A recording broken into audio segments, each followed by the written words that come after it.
Hello and welcome to Crypto Based Media. I'm Rock, and in this short video, I'll be talking about order types, what they are, and a practical demonstration of how and when to make use of them. So, before we get on with it, make sure you click subscribe button and the bell icon next to it.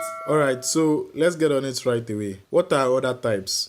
Order types are different methods in which a trader or an investor wants their buy or sell actions to be carried out or executed. Now, we have different types of order types, and they are market order, limit order, stop limits, and then OCU order. That OCU is called order cancel order.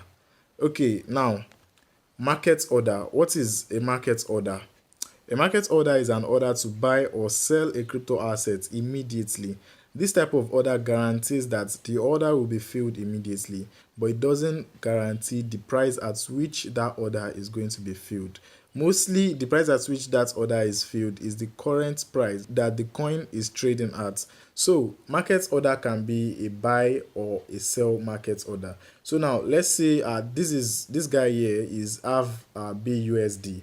Okay, now let's say I determine to buy half of about $5,000 worth. Now, if I click on buy half right here, it is going to immediately buy a $5,000 worth half AAV at the price of the market here, which is like 157.5. Sometimes it might not even be this price, but one thing that is certain is that my order is going to get filled. Same as the sell aspect of it. Let's say I have some half right here, and then I decide that okay, I want to sell my half at market price. So this half is going to be executed. Let's say I have about 20 half that I want to sell right now, and then that half is going to be sold for the price of $157.5, which is the market price of half coin right now. So if I click on sell half, it is going to sell it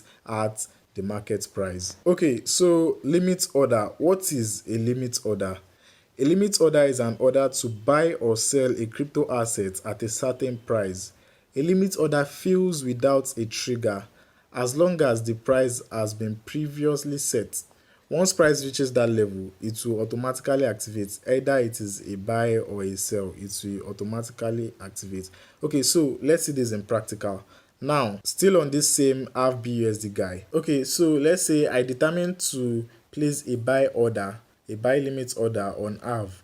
I want to buy half when half reaches like $150. For some reason, I believe half is coming to $150. Now, I'm going to put in that price. I'm going to punch it in right here, $150. So once half reaches $150, meanwhile, I'm going to input the amount of half I want to buy. Either it is 10 half. Let's see the amount of 10 half in BUSD. That is $1,500. So my order is going to automatically fill when the price of half gets to $150. It is currently at $157.7. If it gets to $150, I'm automatically going to buy 10 half even if I'm not on my app. So that is it, guys. And if it is for the sell aspect, if I say okay, I have some amount of half, and then I want to sell this amount of half at my willing price, as the price that I want. For some reason, I believe half is coming to $200, and then I say okay, oh, this half that I bought at around $150 earlier, I want to sell this half at exactly $200. If one half equals to $200, all my half, I want to say okay, maybe is every half that I have that I want to sell, and then I say about $2,400 worth of half. That is like 12 half that will be sold at $200, and then I will be in profit. Immediately I click this sell half. Once price reaches $200, I will be in profit. So guys, stop limit order. A stop limit is a type of order that combines a trigger with a limit order. So the trigger price, which is mostly the stop price right here, is set, and the limit price is also set. Once the price reaches the stop price, which is like the trigger, it automatically triggers the limit price. So it's like you are having a limit buy or sell order with a condition. If the conditions are met, then your trade triggers.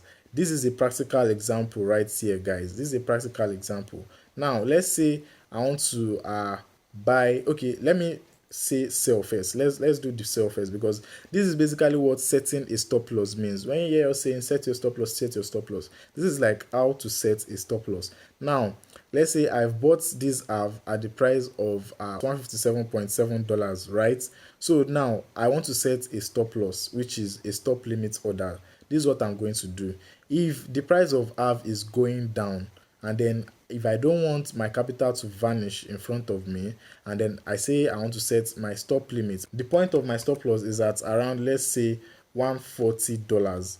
You get? So I want to sell at $140. Now I'm going to say my stop, which is the condition, should be $141. So if half gets to $141, if it's going down and it gets to $141, I'm willing to sell my half as the price of $140, which is my stop loss price. I hope you guys are following and you guys are getting it. So immediately this half, if it's coming down, if it's dumping, immediately it reaches $141, my limit order is automatically going to set. It's going to be placed automatically. So if the price now gets to 140, it will automatically sell the half that I command this to sell. Let's say I want to sell 20 half. That would be to sell 20 half as the price of $2,800, which is going to still leave me with a large portion of my position size or of my capital. It is not going to make me lose that money easily. That is why it is called a stop loss, and it is a risk management strategy.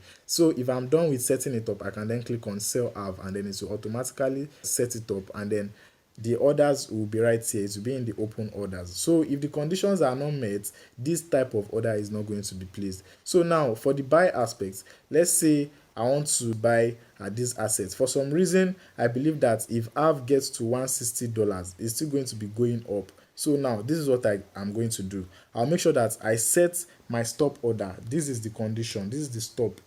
I'll set it to 160. This is the trigger right here. So now when the price of half now gets to 160, it is definitely going to automatically place a limit buy order to 161 for me, just as the way I set it. Guys, it can be a different asset. It might be another value you want to input. It's not necessarily what I'm doing that you should do, but I'm just teaching you this so that you could understand. So now I set my limits to 161. Immediately this half reaches 160, it is going to place a buy at 161, and then I set the amount of half I want to buy. Let's say I want to buy a $6,000 worth of half, and that is it there. I'll be purchasing 37.267 half. So now guys, the last but not the least is OCO. What is an OCO? OCO is also under the stop limits. They classified it under the stop limit because it also sounds like a risk management order type. So now this is how we do it. Let's start with the sell also. This one is mostly set like you have all your trades set up already in an OCO type of order. You set your take profit at the same time, and then you also set your stop loss. So that is basically what an OCO order is. Now let's say I bought half at the price of 157.9, and then I'm willing to sell half at the price of $200. That is my take profit price. But what now happens if half does not go to $200? Instead, if it start coming down, okay, to be on the safe side, I'm going to set my stop loss. So the stop or the trigger or the condition price is going to be 150. That is the trigger price. So immediately this price reaches, immediately half reaches this price of 150, it is automatically going to set a limit sell order for me as the price of 145. Why? Because this is my own stop loss. This is my point of stop loss. And then now I'm going to set the amount of half I'm willing to sell at that price. That's about $10,000 worth of half. So now it is definitely on the safer side. Let's say my price goes up, its half gets to $200. I'm going to take profit at $200. And then let's say it's the market went down. For me not to lose the whole of my capital, preservation, risk management, once half gets to 150, it's going to set a limit order for me to 145. So I'm still going to be going home with more than 80 or 90% of my capital or my position size, and then I'm going to set the amount right here. So guys, that is it on today's episode. Make sure you share this video to your friends, subscribe, give us a like, and then comment if you have any question.